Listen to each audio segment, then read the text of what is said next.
ఆంధ్రప్రదేశ్ రాష్ట్రంలో విద్యా విధానంలో గౌరవ ముఖ్యమంత్రి గారు చంద్రబాబు నాయుడు గారు అలాగే నారా లోకేష్ గారు నూతన విధానానికి శ్రీకారం చుడతా ఉన్నారు. మరి ఈరోజు మన ఈడేపల్లిలో ఉన్నటువంటి మున్సిపల్ స్కూల్కి రావడం జరిగింది. ఇక్కడ ఉన్నటువంటి విద్యార్థులతో కూడా ఇంటరాక్షన్ అవడం జరిగింది. వాళ్ళు చాలా ఫాస్ట్గా ఉన్నారు. వాళ్ళందరూ కూడా చాలా ప్రభుత్వం అందిస్తున్నటువంటి ఫుడ్ కానీ బుక్స్ కానీ చాలా సంతోషాన్ని వ్యక్తం చేస్తూ ఉన్నారు. మరి ఈరోజు ఎందుకంటే గత 5 సంవత్సరాలు రాష్ట్రంలో విద్యా విధానాల్లో చాలా అస్తవ్యస్తం చేశారు. ముఖ్యంగా ఎయిడెడ్ స్కూల్స్ని మరి ఆ రోజున బలవంతంగా లాక్కునే కార్యక్రమం చేయడం వల్ల చాలా స్కూల్స్ మూతపడిపోయినాయి.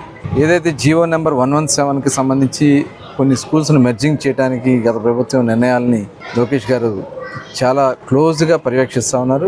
మొన్న అసెంబ్లీ సమయంలో కూడా ఎమ్మెల్యేస్ అందరినీ కూడా కూర్చోపెట్టుకుని అసలు ఉన్నటువంటి వాస్తవ విషయాలు ఏ రకంగా మనం ముందుకెళ్ళాలి అందరి దగ్గర నుంచి కూడా అభిప్రాయాలు తీసుకున్నారు. ఇవాళ ఒక్క స్కూల్ తీయడానికి కూడా ప్రభుత్వం ముందుకెళ్ళట్లేదు. ఉన్న స్కూల్స్ని ఏ రకంగా మనం అప్గ్రేడ్ చేయాలి, మోడర్న్ స్కూల్స్గా ఎలా తీర్చిదిద్దాలి, అక్కడ ఉన్నటువంటి వస్తువులు ఎలా పెంచాలి, స్ట్రెంత్ కూడా పెంచాలి. ఇప్పుడు టీచర్స్ కూడా మన దగ్గర స్టూడెంట్స్కి తగిన విధంగా టీచర్స్ ఉండాల్సినటువంటి అవసరం ఉంది. అందుకనే ఈ నెలలోనే నెక్స్ట్ మంత్లో మెగా డిఎస్సి కండక్ట్ చేస్తున్నారు. దానివల్ల దాదాపు 16,400 మంది టీచర్స్ కూడా మనకు రాబోతా ఉన్నారు. దాంతోపాటు ఇవాళ ఎట్లాగో మనం స్కూల్స్ తెరిచే నాటికి గౌరవ ముఖ్యమంత్రి గారు తల్లికి వందనం కార్యక్రమం కింద ప్రతి స్టూడెంట్కి 15,000 రూపాయలు అందించే కార్యక్రమాన్ని కూడా ప్రభుత్వం చేయబోతా ఉంది. 15,000 రూపాయలు.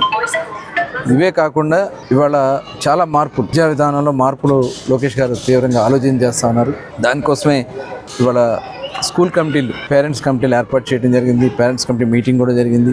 అక్కడ వస్తువులన్నీ కూడా వాళ్ళనే చూసుకోమని చెప్పడం కూడా జరిగింది. అదే కాకుండా every Saturday no bag day కింద చేయాలి. ఎందుకనంటే ఆ రోజు ప్రతి వారం అంతా కూడా బుక్స్ మోసి వస్తారు కాబట్టి 1 డే నో బ్యాగ్ డేగా పెట్టుకుని ఆ రోజున కొన్ని మోరల్స్ ప్రజలకు కూడా పిల్లలకి చిన్నతనం నుంచే ఆ మోరల్స్ కానీ గేమ్స్ కానీ క్రాఫ్ట్ కానీ గతంలో ఇవన్నీ ఉండేవి. ఇప్పుడు అవన్నీ కూడా ఎక్కడ లేవు. కాబట్టి అవన్నీ కూడా తీసుకొచ్చి ఇవాళ ప్రతి ఒక్కరు కూడా గవర్నమెంట్ స్కూల్స్లో చదువుకోవాలనే ఆలోచన వచ్చే విధంగా చేయటమే ప్రభుత్వం యొక్క లక్ష్యంగా ముందుకెళ్తున్నాం. మరి అందరూ కూడా సహకరిద్దాం. విలేజెస్లో కూడా పెద్దలందరూ కూడా కూర్చుని ఆ స్కూల్స్లో స్ట్రెంత్ పెంచడానికి ఆ టీచర్స్ని ఎప్పటికప్పుడు మానిటర్ చేసుకుని ముందుకెళ్ళడానికి కార్యాచరణ చేసుకోవడానికి అందరూ కూడా ముందుకు రావాలని చెప్పి కోరుకుంటూ ఇంత చక్కటి కార్యక్రమాలు చేస్తున్న గౌరవ ముఖ్యమంత్రి వర్యులు చంద్రబాబు నాయుడు గారికి అలాగే విద్యాశాఖ మంత్రి వర్యులు మరి నారా లోకేష్ గారికి కూడా ప్రత్యేక ధన్యవాదాలు తెలియజేస్తాం.